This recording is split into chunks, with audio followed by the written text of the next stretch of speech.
Et bonjour à tous, j'espère que vous allez bien. Moi personnellement ça va super, c'est un plaisir de vous retrouver aujourd'hui pour vous présenter tous les mangas que j'ai pu acheter au cours du mois d'avril 2018. Il y a eu beaucoup plus de neuf que la dernière fois et un petit peu d'occasion, alors tenez-vous bien, c'est parti. Bon alors pour commencer j'ai pu avoir deux marque-pages. Donc un marque-page Kaze qui est donc pour la sortie du manga The Promised Neverland et un marque-page pour la sortie, donc un marque-page Kana pour la sortie de Dark Grimoire. C'est donc deux mangas que vous connaissez maintenant si vous avez vu mes vidéos sur les sorties de la semaine. Je me fais ma petite pub au passage. Rentrons dans le vif du sujet avec les mangas que j'ai pu acheter. Donc pour commencer, le tome 8 de Black Clover. Je tiens à m'excuser auprès de cette série puisque plusieurs fois j'ai pu dire qu'elle n'était pas spécialement originale, que c'était un petit peu ressemblant à ce qui pouvait se faire ailleurs. Sauf que je ne l'avais pas lu, je m'étais référé uniquement à ce qui avait pu se dire à propos de ce manga, ce que j'avais pu entendre. Et c'était une grave erreur de ma part de me fier uniquement à ce que j'ai entendu, de ne pas m'être fait mon propre avis sur le manga avant d'en parler. Donc je tiens à rétablir les choses, j'ai commencé à lire Black Clover, je me suis fait mon propre avis dessus et je dois vous avouer qu'il est bien plus positif que ce que j'ai pu en entendre. J'ai adoré la série personnellement, c'est donc pour ça que j'achète le tome 8, puisque j'avais jusqu'au tome 7 et le tome 9 après, mais j'avais pas le tome 8. Du coup ça me faisait un petit peu chier, je pouvais pas continuer comme je voulais. Donc cette fois j'ai rectifié le problème. Sachez aussi également que ce mois-ci il y a le tome 12 qui devrait sortir. Donc voilà, je vous le remontre une dernière fois, mais le tome 8 de Black Clover. On continue avec la sortie du tome 86 collector de One Piece. Donc je ne pouvais pas passer à côté de cette sortie puisque j'avais déjà les 4 autres tomes collector. 4 ou 3, non 3 autres tomes collector il me semble. Je veux pas dire de bêtises, je sais plus, puis on s'en fout en vrai. c'est pas un détail spécialement important. Vous avez déjà pu le voir normalement dans les sorties de la semaine, c'était la première semaine il me semble qu'il est sorti, donc au début du mois, je sais plus exactement. On continue ensuite avec l'édition limitée du tome 24 de l'Attaque des Titans, donc édition limitée collector, c'est un petit peu pareil. Il y a énormément, c'est pareil que pour Fairy Tail pardon, mais il y a beaucoup d'éditions limitées de l'Attaque des Titans en ce moment, je ne sais pas pourquoi. Pika il se lâche vraiment, après c'est aussi un moyen de le vendre un petit peu plus cher. Donc dans cette édition limitée, comme j'avais déjà pu vous le montrer dans les sorties de la semaine, vous avez une jaquette réversible ainsi que des badges quoi, tout simplement. Donc je vous laisse voir un petit peu la différence entre les deux jaquettes et les 6 badges. Un de mes abonnés m'a dit qu'il avait regardé les badges avant de lire le manga et que ça lui avait spoil un nouveau personnage, donc je ne vais pas le regarder. Donc concrètement, je vous le dis au cas où, mais je vais pas le regarder. Ensuite, vous le savez peut-être, mais au début du mois, il y a eu ce qu'on appelle les 48 heures de la BD, donc une sélection de bandes dessinées, comics, mangas, au prix de 2 € pièce. Donc cette année, la sélection pour ce qui était des mangas, c'était le tome 1 de Tenjin, le tome 1 de Platinum End et le tome 1 de To Your Eternity. Étant donné que j'avais déjà le tome 1 de Platinum End et le tome 1 de Tenjin, j'en ai profité pour prendre le tome 1 de To Your Eternity qui est au passage le nouveau manga de Yoshitoki Oima. Si vous ne savez pas qui c'est celle qui a fait les Silent Voice, les Silent Voice pardon. Et si vous ne savez pas ce qu'est Silent Voice, je vous invite très fortement à aller regarder la vidéo que j'ai fait sur ce manga.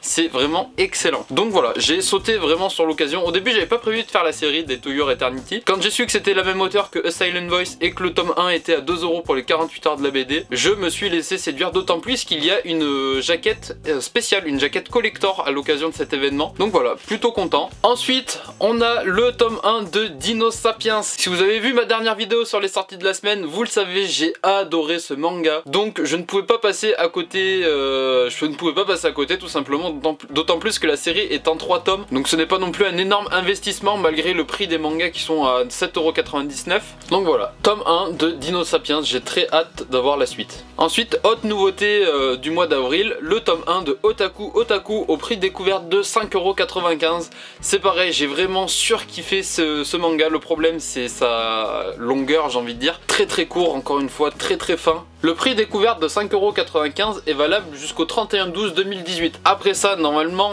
vous ne pourrez plus les trouver à ce prix-là. Et vous devriez, je pense, je vais pas dire de bêtises, mais les trouver aux alentours des 7,45 €, puisque c'est le prix des March Coming Like a Lion, qui sont publiés chez Kana. Et 7,50 € pour un manga aussi fin, franchement, ça fait cher. Donc j'espère que le tome 2, 3 et ainsi de suite seront plus consistants pour justifier leur prix, car l'histoire est vraiment trop bien. C'est vraiment une histoire que je vous recommande. Autre grosse sortie du mois d'avril, donc là c'était au tout début du mois, la sortie du tome 1 de Dr. Stone. Je pense très honnêtement vous réaliser une vidéo sur Dr. Stone et The Promised Neverland. Pas forcément dans la présentation des mangas, même si j'en ferai, même si je les présenterai, mais je pense vous faire surtout une vidéo sur tout ce qu'il y a eu autour de ces deux mangas, donc toute la com, tout ce que leur maison d'édition respective a pu investir sur ces mangas là, puisque c'est quand même avec donc Dr. Stone et The Promised Neverland deux premières, on va dire, deux grandes premières dans le manga français. Je ne sais pas quand est-ce qu'elle arrivera, je vais essayer de la faire rapidement quand même histoire d'être dans le thème. Donc pour revenir à Dr. Stone, c'est un manga scénarisé par le scénariste de A-Shield 21 et dessiné par Boichi, qui est ni plus ni moins que Boichi quoi, j'ai envie de vous dire, donc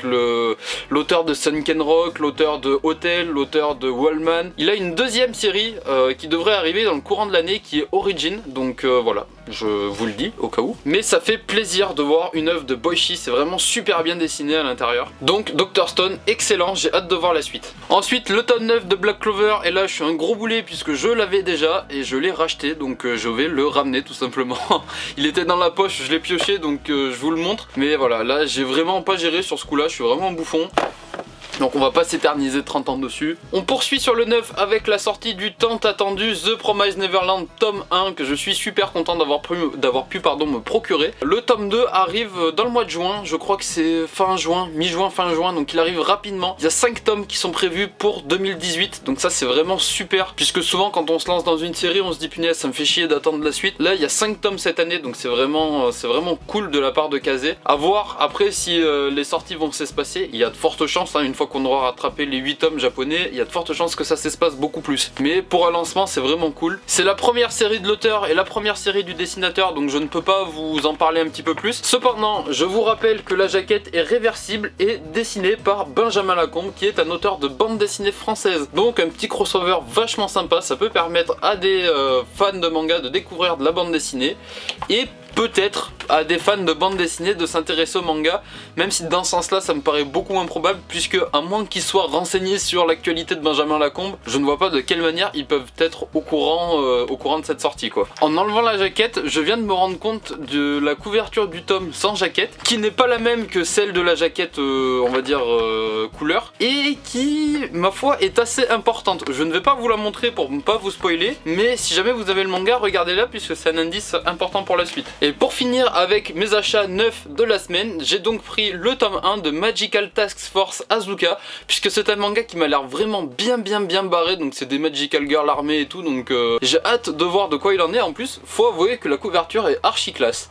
Donc c'est aux éditions Pika. Il y a même un consultant en termes et stratégie militaire qui est Naoya Tamura. Donc il y a vraiment un travail de recherche réalisé dans ce manga, supervisé donc par quelqu'un de la profession qui s'y connaît vraiment, donc c'est archi cool. Il y a peu de chances d'avoir de la désinformation et des choses complètement fausses qui sortent de la tête de l'auteur. Et j'avais pas pu me le procurer pour vous le présenter dans les sorties de la semaine, donc la semaine de sa sortie c'était il y a 15 jours je crois, puisque la librairie Bulle de Papier avec qui je fais ces vidéos, donc en partenariat, ne l'avait pas en fait. Il l'avait pas reçu, enfin il l'avait reçu en un seul exemplaire. C'était une erreur de la part du fournisseur et malheureusement comme il l'avait qu'en un seul exemplaire, je ne pouvais pas le prendre pour le lire, étant donné que ça impliquait que je le garde plusieurs jours chez moi. En attendant, eux n'auraient pas pu le vendre, donc c'était pas possible. Donc malheureusement ça n'a pas pu se faire pour la vidéo, mais voilà, c'est bien dommage. Je vais rectifier le tir et pouvoir le lire maintenant. Je pourrais pas vous le présenter malheureusement. On passe ensuite sur les occasions que j'ai trouvées cette semaine et on commence avec le tome 1 de Triage X. Alors je n'avais absolument pas prévu de faire cette série un jour. C'est donc réalisé par le dessinateur de High School of the Dead, excellent manga si vous ne connaissez pas High School of the Dead. J'avais pas prévu de faire cette série à la base, mais faut savoir que le magasin d'occasion, donc Cash Converter, dans lequel je suis allé, fait une sorte de promo on va dire, et quand tu prends 5 mangas, t'en as 3 d'offerts, et ça ne marche que si tu prends les 3 d'offerts, donc ça veut dire que si j'en prends que 2, ça ne compte pas. Donc fallait que je comble, je l'ai pris, c'était un mangaka que je connaissais, donc j'ai voulu tester, voir, puis il y a des tétés quoi.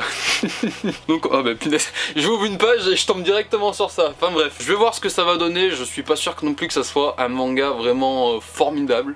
Je vais voir, je vais me faire mon avis. Je l'ai trouvé au prix de 3 €. Et en termes d'état, il est vraiment correct. En termes de jaunissement, il est un petit peu jauni, mais c'est pas non plus super grave. J'ai ensuite pu trouver le tome 1 de Front Mission Dog Life and Dog Style. Je peux pas trop vous en parler, je sais pas vraiment de quoi il en est en fait par rapport à ce manga. Je sais juste que je l'ai vu plusieurs fois en librairie, donc c'est un nom qui me parlait. Et j'ai sauté sur l'occasion une fois de plus pour le prendre du coup. Et je l'ai trouvé au prix de 3 €. Ensuite, toujours au même endroit, donc le Cash Converter plaisir de Brive, j'ai trouvé les 2 premiers tomes de Remember dans un état vraiment proche du neuf. Pour vous dire, tout à l'heure j'ai pioché dans la poche, je les ai pris en pensant que c'était 2 mangas neufs, mais non, c'était 2 mangas d'occasion. Donc c'est pareil, je les ai trouvés au prix de 3 € pièce. J'espère que le focus va se faire correctement. Et voilà, comme de par hasard, il ne se fait pas.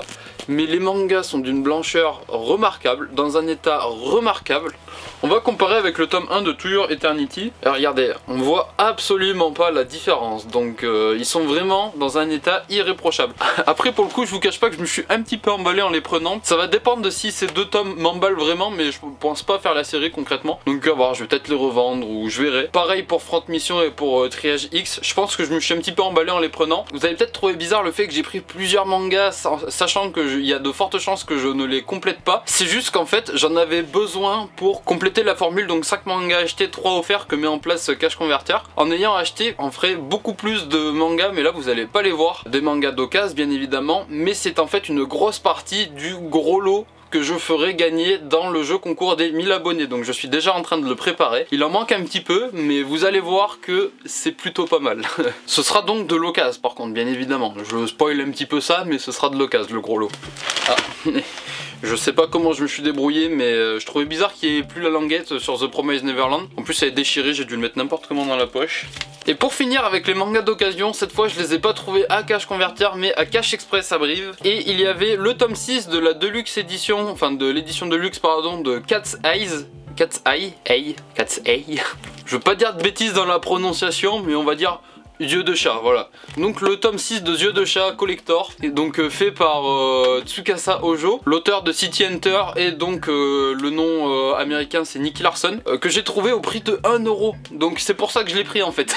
Je n'ai pas l'intention de compléter la série, mais je l'ai trouvé au prix de 1 € dans un bon état, un petit peu jauni mais dans un bon état. Donc voilà, à voir si un jour je complète la série, je ne sais pas, puisque ça reste quand même une série assez emblématique, et on va dire que ça reste un classique quand même, mine de rien. Donc à voir. Et ensuite j'ai trouvé un manga qui est là pour le coup beaucoup plus décrié, on va dire. C'est le tome 2 de Ki et I. Alors, je n'ai pas le tome 1 à la maison, mais je l'ai trouvé au prix de 2 € et je l'ai pris pour me faire mon avis sur ce manga, puisque beaucoup de personnes avec qui j'en ai parlé m'ont dit oh là là c'est vraiment trop naze, enfin donc voilà, je veux me faire mon avis sur le manga. Disons que ça m'a servi de leçon le coup avec Black Clover. Je me dis que je suis passé vraiment à côté de quelque chose de bien alors que des personnes m'ont dit que c'était pas super original. Donc là je vais voir si je passe réellement à côté de quelque chose ou pas. Après je vous cache pas que le style graphique c'est pas vraiment ce qui me passionne de plus, mais ça reste quand même un projet pour lequel quelqu'un s'y est vraiment investi, a vraiment mis beaucoup de son temps, donc je veux voir ce que ça donne. Et puis comme je suis quelqu'un vraiment de très curieux et que j'ai envie de toucher au plus de choses possible, de pouvoir tester le plus de choses possible, c'est donc pour ça que je veux faire des lives sur la chaîne. Mais je me dis que peut-être un jour, si vraiment j'arrive à grossir beaucoup plus sur YouTube, peut-être que je pourrais être amené à pouvoir créer moi-même mon propre manga. J'avais déjà essayé de le faire avec mon meilleur ami quand j'étais au collège, c'est d'ailleurs comme ça qu'on s'est rencontrés avec mon meilleur ami. C'était vraiment une expérience enrichissante. Ce manga représente pour le Rire Jaune ce que le manga que je faisais moi avec mon meilleur ami représente pour moi. Donc et pour moi c'est quelque chose de super important. Je vous en avais jamais parlé avant, vous le verrez certainement jamais hein, puisque voilà.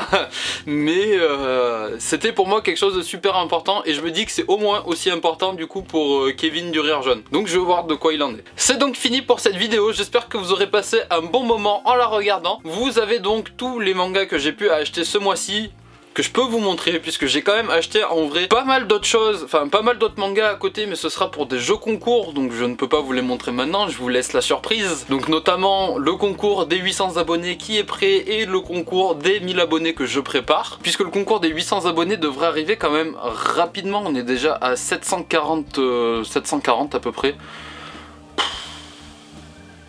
Vous êtes fous. Vous êtes fous, vous êtes vraiment fous. Au cours du mois de mai, je risque de faire plusieurs vidéos de type annonce. Alors s'il vous plaît, regardez-les car ça risque d'être quand même assez important. Notamment plusieurs pour ce qui concerne mes études. Parce que vous le savez, cette chaîne est là pour ça à la base. Je vais pas vous rappeler à chaque fois la chanson. Mais je vais vous tenir au courant de l'avancée de la chose, de mes dossiers, tout ça. Et je risque très fortement d'avoir besoin de vous. Donc je vais vous faire cette vidéo assez rapidement. Et puis pour les autres annonces, on verra après au feeling. Mais ça risque, j'espère, de vous plaire. Voilà. Voilà. Voilà. Oh là là, c'est grave. C'est grave, c'est grave. En vrai c'est dingue parce que en ce moment, quand je suis devant la caméra, je passe vraiment de trop bons moments, genre j'arrête pas de rigoler tout seul, genre je suis super joyeux, je suis super excité on va dire de le faire. Mais à côté de ça, j'arrête pas de me perdre dans ce que je dis et du coup ça fait de la merde au final. Genre j'ai rarement pris autant de plaisir à tourner qu'en ce moment, mais j'ai rarement fait autant de la merde qu'en ce moment. En fait pour vous dire, je suis obligé presque de retourner toutes les vidéos parce que soit je me perds en explications, ça prend 100 ans, soit c'est pas vraiment pertinent ce que je dis donc c'est archi chiant. Parce que des fois au montage c'est pas rattrapable, genre je pars d'un sujet pour arriver à un autre, je reviens, ça veut plus rien dire. Donc voilà, c'est assez pénible. Mais c'est cool, moi je m'amuse bien. Vous le voyez pas mais moi je m'amuse bien en le faisant. Et je vous dis à très vite dans une prochaine vidéo. Au pire du pire, à ce week-end pour les sorties de la semaine. Je vous fais de gros bisous. À la prochaine, ciao ciao.